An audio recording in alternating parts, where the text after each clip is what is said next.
I know it's too soon, but I'm going to ask it anyway. How does this impact his free agency, do you think? What's going to happen here?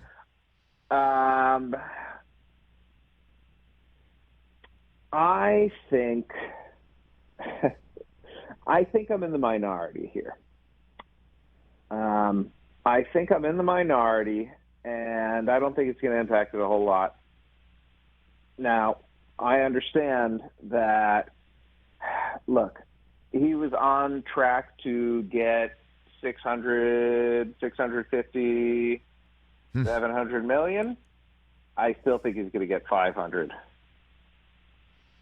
So you think 500 because that would mean he's going to be paid as both hitter and pitcher? No, not necessarily. I mean, I think, we can look at this in a number of different ways. Ken Rosenthal, I thought, in the column he wrote, brought up a really good point that Juan Soto is just a hitter, and he turned down $440 million. Now, granted, that was for a longer period of time, and he was younger, but that was still $440 million that was on the table. Aaron Judge, who was older, and who also doesn't pitch, got $360 million from the Yankees this offseason. Shohei Ohtani is the biggest star in baseball. It's not even close. If you want to take the star power of practically everybody else, it is not as luminescent as Ohtani by himself. So I think the ability to market him and to supercharge the valuation of your franchise just by having him around is, I'm no expert, but I would put, a pretty hefty price tag on that. And then, Rich, let's just say hypothetically that Ohtani comes back as a start. Great, huge value there. Let's say he comes back as a reliever. Are you telling me that for a 10-year contract, 10-year deal, you're not going to give him 50, 100 to be a closer when Edwin Diaz is getting 100 to be a closer for 5 years?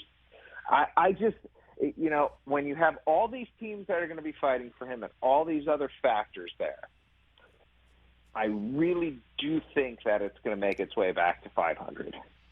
Closer, huh? I mean, you're talking about, again, you wrote the book On the Elbow, so it would just be, he'd be handled in a way, or just you figure it's less stress than starting, right? I mean... Yeah, of course. I mean, that's exactly what it is. And I am not going to sit here and suggest that Shohei Ohtani should be a closer, because only he knows what his body is capable of. But I think if I'm a team looking at, okay, what do I do here? How do we keep this guy whose bat warrants us signing him until he's 40 years old? How do we keep the value there with him? I don't think relief pitching is out of the question at all, especially for a guy who's now potentially going to have had 2 Tommy Johns. What a bummer, man. I wanted him to hit free agency coming off of a Cy Young and an MVP, or at least close to a Cy Young. He's definitely MVP. Yeah, I was going to say, he's still probably going to win MVP. Right. So, no, there's no question. I mean, I don't know. I mean, who? Well, that's for another day. Who would be even in the running? But for me, free agency hits. He's gonna have to have the surgery, right? Then somebody's gonna have to sit there and get all the medical reports and sit him down and ask him, what does he want? Obviously, his agent is going to basically say he wants to do both, because you're going to want the most money when you're hitting free agency.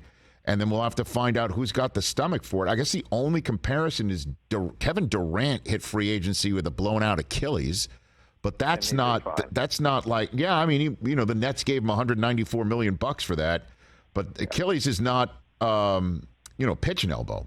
Where I don't know, dude. Achilles for an explosive athlete kind of is like pitching elbow. Okay.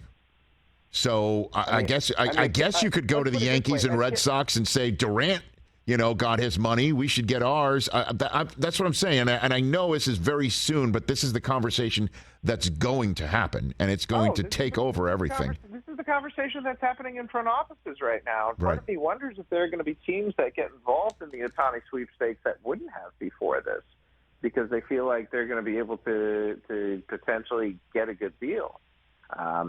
Sometimes agents start off with lower price points because they want to create bidding wars, and that once you bid for the first time, you feel so invested in it that maybe you go beyond what you would have otherwise. I just think there's a confluence of things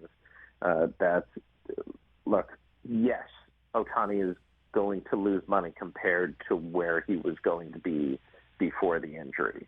But I still think he's going to end up with the biggest contract a baseball player's ever got. Catch the Rich Eisen Show every single day on the Roku channel, 12 to 3 Eastern, for free.